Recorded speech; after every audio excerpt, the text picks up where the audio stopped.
Buenas. Nosotros molestando con otro atuendo, seguramente otra clase. Siempre que cambio de remera viene una clase nueva. eh, Probabilidad estadística 67 de lo que estábamos viendo. Viene la próxima, 68.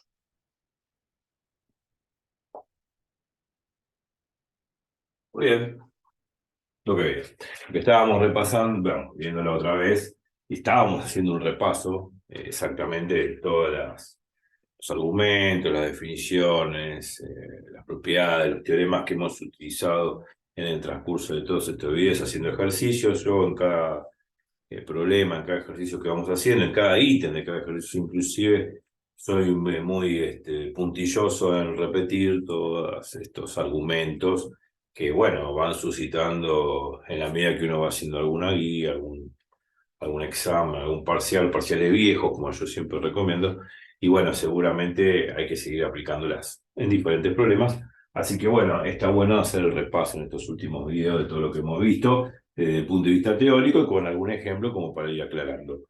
Eh, Vimos cómo detectar sucesos independientes y sucesos condicionados aleatoriamente. La definición de suceso condicionado quedó acá, marcada. Si A es condicionado a B, si solo si no se cumple esta igualdad. O sea, esto es distinto a esto. O sea, la probabilidad de que suceda A sabiendo que sucedió B es distinto a la probabilidad de A. O al revés, ¿no? Si B es condicionado a A, la probabilidad de B sabiendo que sucede A es distinto a la probabilidad de B. Obviamente que si a mí en un problema me piden saber si son condicionados o independientes, aplico esto. O sea, habíamos visto en el video pasado, acá no quedó, de lo último, la última pizarra que quedó del video pasado, habíamos visto también, antes que esto, la definición de sucesos aleatoriamente independientes. Aleatoriamente independiente es distinto a todo lo contrario a condicionado. O sea que en el caso de que sean A y B independientes, y solo si la probabilidad de A, sabiendo que sucedió B, es igual a la probabilidad de A. Igual, no distinto. Y al ser igual, más allá de que ser una definición, es intuitivo de por qué son independientes. Pues fijémonos lo siguiente, B condiciona A, ¿no? O sea, B es el condicionante A.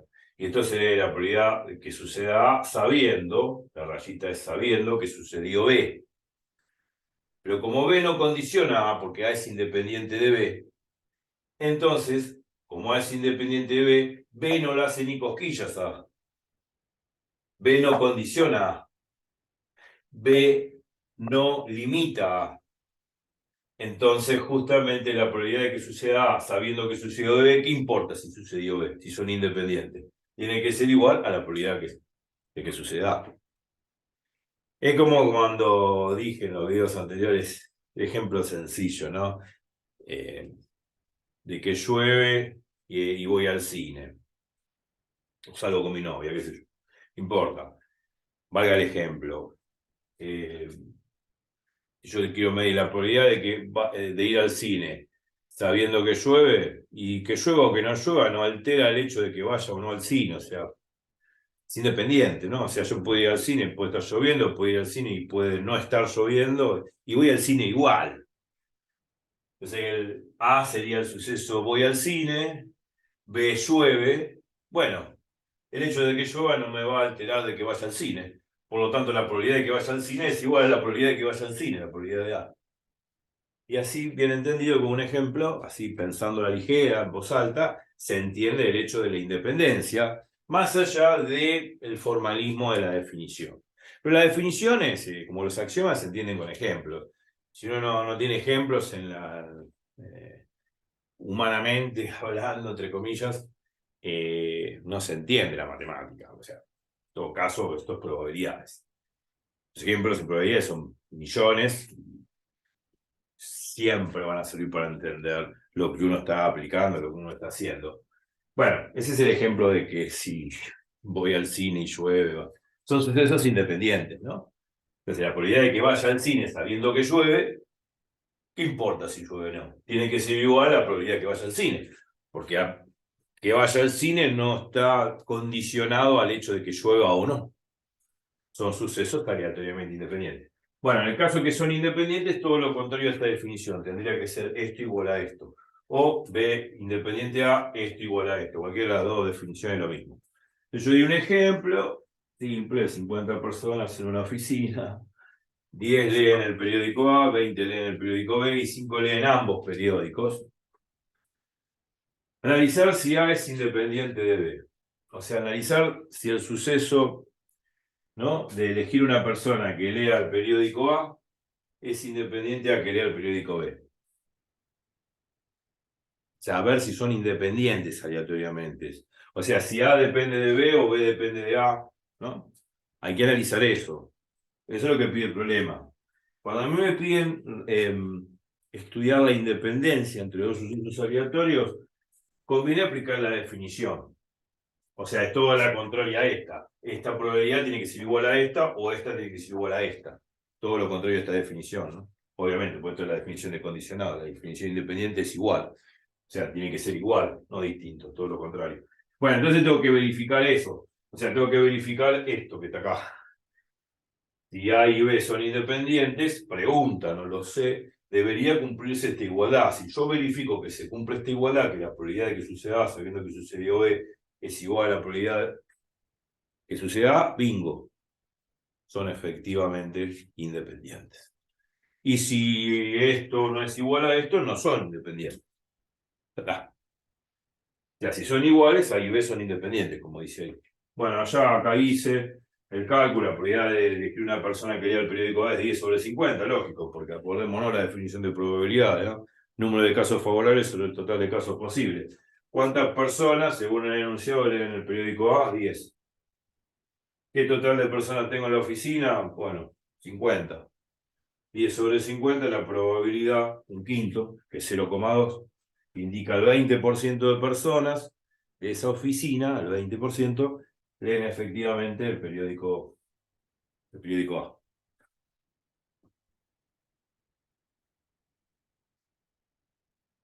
Bueno, tengo que verificar si se cumple o no esta igualdad. Entonces, esto ya lo calculé. Perdón, esto lo calculé ya. La probabilidad de A lo calculé. Tengo que calcular esta probabilidad condicional. Para calcular esta probabilidad condicional, ¿qué es lo que siempre uso? La definición de probabilidad conjunta. No hay otra forma. Para calcular una probabilidad condicional hay que pasar por la definición de probabilidad conjunta que está ahí arriba del lobo marino. Esto, que la he dejado hace muchos videos. Y si no aplico eso, no sé qué aplicar, qué sé yo. No son muchas las definiciones y propiedades y teoremas que hay que pensar en los ejercicios. Si hubiese infinitos teoremas que habría que pensar, sería imposible entrar esos infinitos argumentos en la cabeza, ¿no? No habría espacio mental ni tampoco el tiempo físico suficiente como para digerirlas, procesarlas todas. Entonces aplico esto. Entonces, la probabilidad de que suceda A sabiendo que sucedió B es lo que tengo que calcular efectivamente. Entonces esto que está multiplicando lo paso dividiendo. Se supone que la probabilidad de que suceda B es distinta de 0.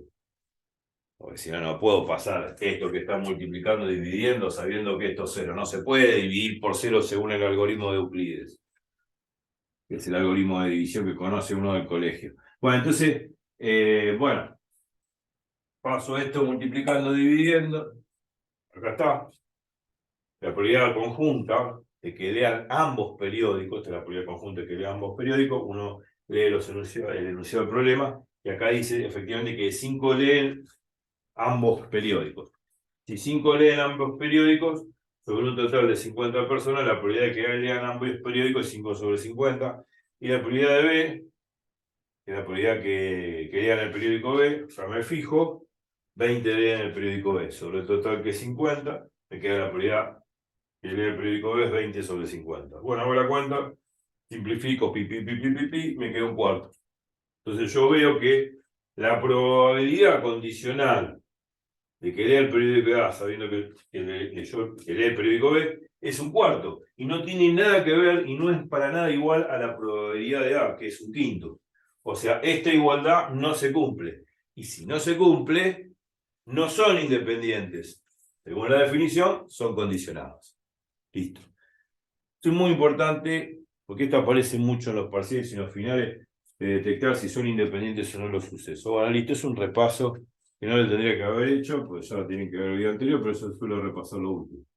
Bueno, ¿qué más? Bueno, hay que seguir con el repaso. Hemos visto muchos argumentos, definiciones y propiedades. Esto ya fue.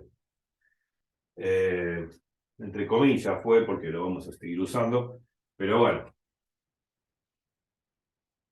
Tengo que borrar. Viene 5 ahora. Sí. Siempre yo a veces repaso así a la ligera, en voz alta, todo lo que hemos visto al final, en la última pizarra, pero no puedo repasar todo, porque eso tienen que ver el video anterior, porque no, es como que nunca avanzo. Bueno, este ejemplo ya no me sirve para nada. Ejemplos hay un montón. O sea, lo bueno que tiene esta área de la matemática llamada probabilidades es que tenemos infinitos ejemplos para dar de la vida real. Y esto se aplica todos los días a la vida real, porque nosotros vivimos en un mundo de muchas incertezas, de mucha incertidumbre, no se sabe lo que va a pasar mañana, qué sé yo, por ahí cae un meteorito, destruye la Tierra, no lo sé, no, eso se predice, porque hay muchos astrónomos en el mundo observando el cosmos. Pero bueno, supongamos que, no sé, eventos aleatorios, las devaluaciones en el mundo, las caídas de la bolsa, o sea, todo depende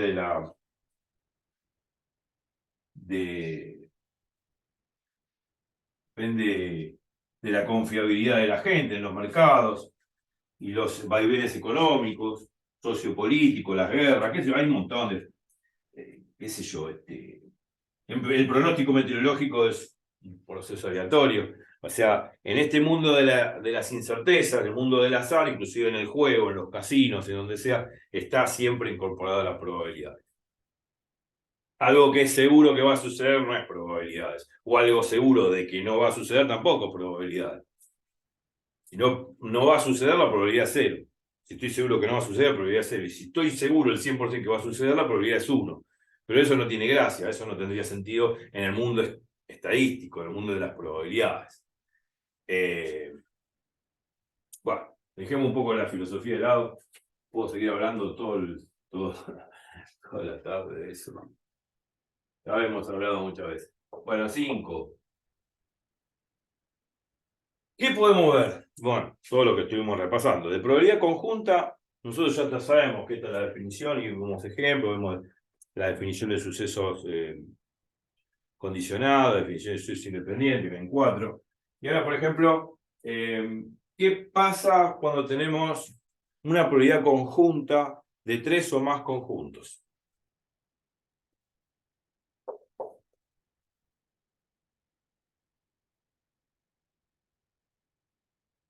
Digo de 3 o más, acá va a ser de 3, porque no se va a hacer tan complicado. De 3 o más conjuntos. Esto ya lo hemos visto en el problema anterior de las máquinas que producían tuerca, qué sé yo, en otros problemas también. Bueno, si yo tengo, por ejemplo, la probabilidad de que suceda A y B y C, bueno, yo estoy acostumbrado a esta fórmula. La probabilidad conjunta, ¿no? La probabilidad de que suceda al mismo tiempo o a la vez o simultáneamente A y B. Acuérdense que la intersección gramaticalmente es la conjunción, ¿no? Que las dos cosas sucedan al mismo tiempo o a la vez. Bueno, acá es la probabilidad de que suceda A y B y C. Bueno, y yo tengo esto. Entonces, ¿cómo proceso esta expresión si yo tengo que dar una fórmula en un ejercicio para hacer un cálculo? ¿Cómo lo proceso esto? ¿Cómo lo digiero? ¿Cómo trato, digamos, qué debería hacer, que yo lo hice, ¿no? En los problemas, inclusive de las máquinas que hacían tuercas y en otros problemas también? ¿Qué debo hacer para poder procesar esta expresión? ¿Qué debería hacer como para poder adaptar esta expresión a mi fórmula o al revés, mi fórmula a este problema? ¿Qué es lo que tengo que hacer para adaptar mi fórmula a este problema? Porque esta fórmula tiene dos conjuntos, tiene dos sucesos, y esta expresión tiene tres sucesos. Entonces, ¿cómo adapto mi fórmula al ejercicio? ¿Qué es lo que debería hacer? Lo repetí muchas veces. El que me está mirando seguramente, sí, ya está, ya lo dijiste tantas veces, ya sé. ¿Qué tengo que hacer para adaptar? ¿Qué es lo que tengo que hacer para adaptar esta fórmula, que es con dos conjuntos, con dos sucesos, a uno que tiene tres? ¿Qué es lo que tengo que hacer? Pregunta. Asociativa. Asociativa, perfecto, acá está el lobo marino. Asociativa, sí.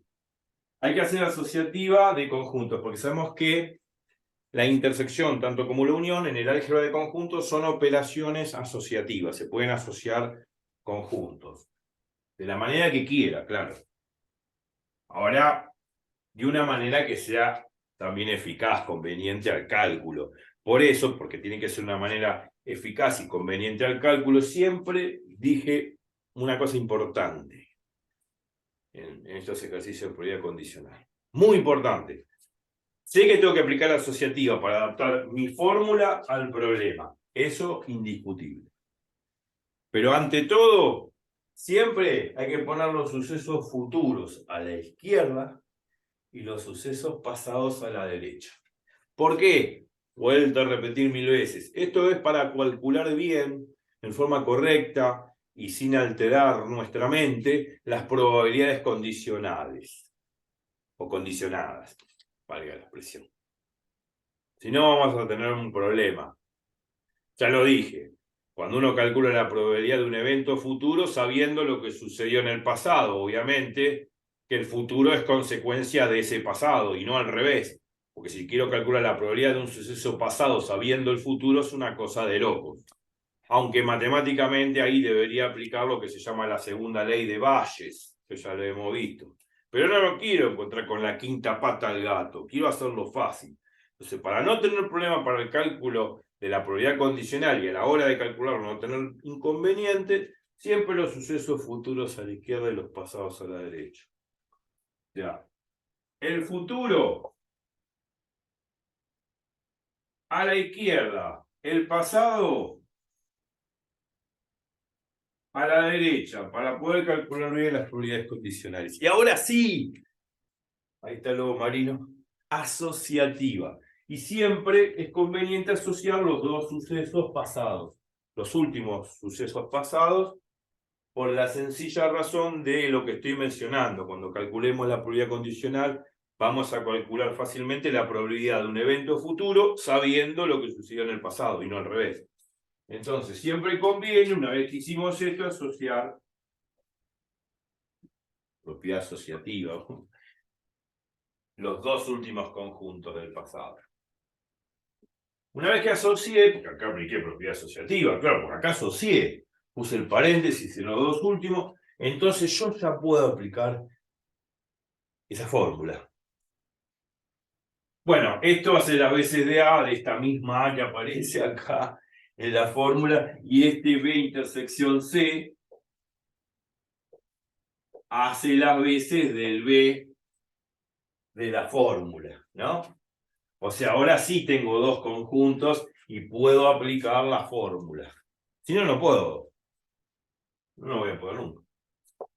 Entonces ahora aplico la fórmula. La probabilidad de que suceda A sabiendo, ahora B, el B que está acá, hace las veces de B intersección C, sabiendo que sucedió B intersección C, por la probabilidad de B. ¿Quién es B? Bueno, B hace las veces de B intersección C, que es la asociación de estos dos últimos conjuntos del pasado. Listo. Es eso, es un repaso de estamos haciendo.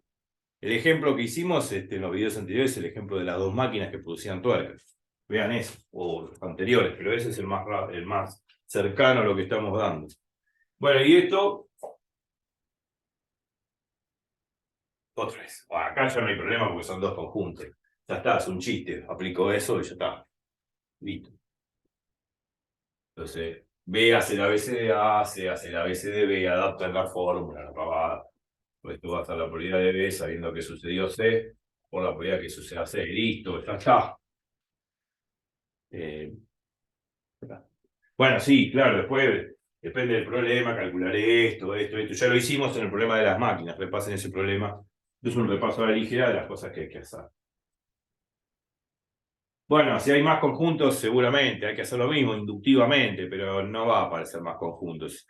El parcial dura por ahí 2 horas o 3 horas a lo sumo y tienen varios ítems, digamos, varios problemas con sus citas correspondientes. No creo que se complique. No creo que el profesor o la profesora sean malas personas, pero bueno, no importa.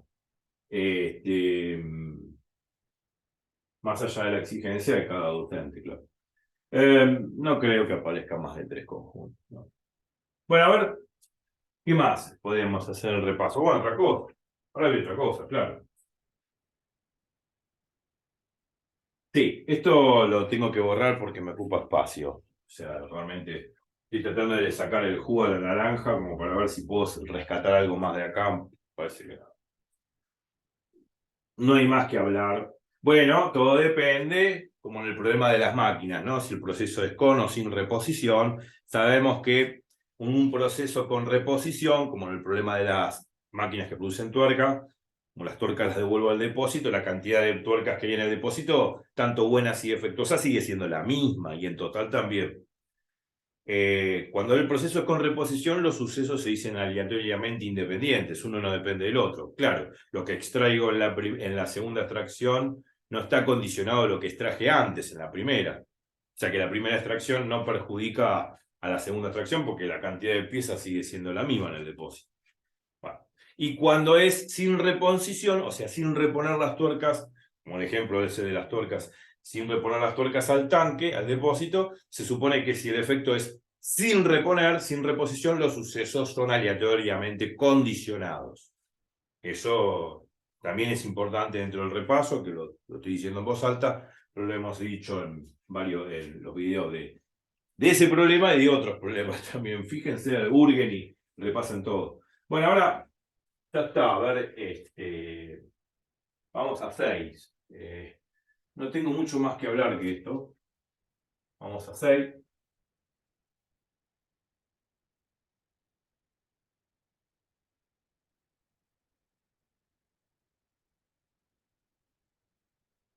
Vamos a 6.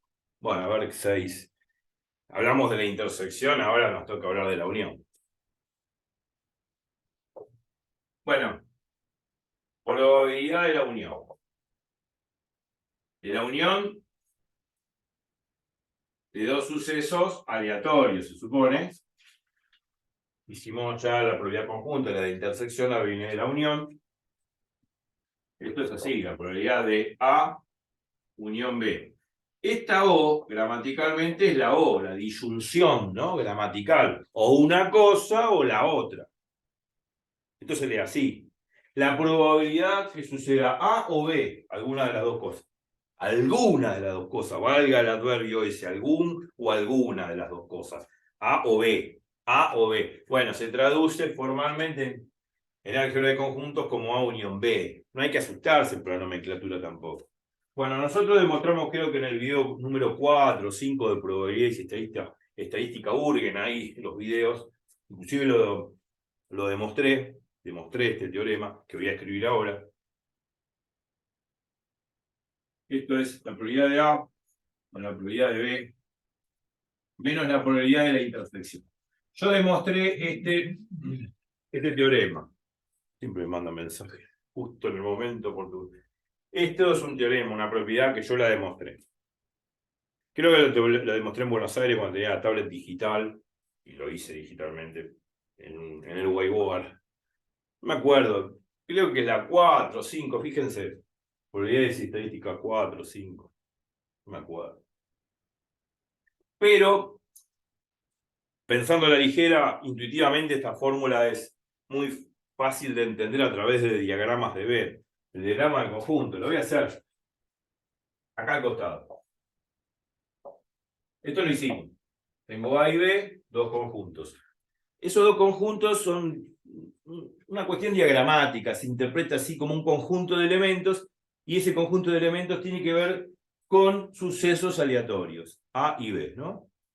A y B puede representar cualquier par de sucesos aleatorios, como de todos los problemas que hemos visto, como por ejemplo las 50 personas de la oficina del ejemplo anterior, que leían el periódico A, el periódico B, y los que están en la intersección, que es el conjunto que comparten ambos conjuntos, sería el conjunto de personas que leen ambos periódicos. Bueno, un ejemplo sería ese, pero hay infinitos ejemplos.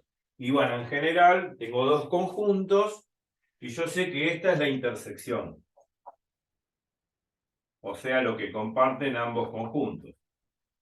Lo que comparten ambos conjuntos es lo que contienen ambos conjuntos al mismo tiempo, que comparten lo mismo, lo que tienen en común ambos. Bueno, es fácil de entender esta fórmula mirando esto. ¿Por qué? Porque yo hago la probabilidad de A.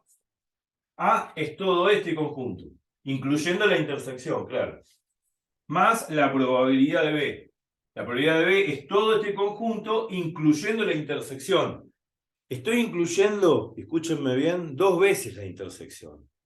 Estoy incluyendo 2 veces la intersección. Cuando yo hago probabilidad de A más probabilidad de B, incluyo, vamos a poner acá así, incluyo 2 veces la intersección. Porque estoy sumando 2 veces la intersección. O sea, estoy sumando 2 veces la probabilidad de la intersección. Entonces, como sumo 2 veces la intersección, o sea, sumo 2 veces la probabilidad correspondiente a la intersección, tengo que restarle por lo menos una sola vez la intersección para corregir ese defecto. Al restarle una sola vez la probabilidad de intersección, sabiendo que la sumé 2 veces, hay una suma que está de más. Si sumé 2 veces al Pepe, hay una suma que está de más. Entonces le resto esa suma de más, que es esta probabilidad de A intersección B. Y así corrijo el defecto de sumar 2 veces la probabilidad de la intersección. Así intuitivamente se puede ver la fórmula, sin hacer ninguna demostración. Bueno, a pesar que yo ya lo hice en el video, la demostración formal, pero así intuitivamente se puede entender el porqué de la fórmula. Sumo 2 veces probabilidad de A más probabilidad de B. Lamentablemente, al sumar la probabilidad de A, que contiene la intersección B, más la probabilidad de B, que contiene la intersección B, lamentablemente sumo 2 veces la probabilidad de A intersección B. Entonces, para corregir ese defecto de no sumar 2 veces, hay una probabilidad de A intersección B que está de más. Entonces, para corregir ese defecto, le resto esa probabilidad conjunta A intersección B que está de más. Al corregir ese defecto, restándolo una vez, ya encuentro la probabilidad de que suceda A o B en forma correcta. Y así uno la recuerda bien la fórmula y sabe por qué es así. Ya está, listo. Punto. Un repaso. La demostración está en el video 4.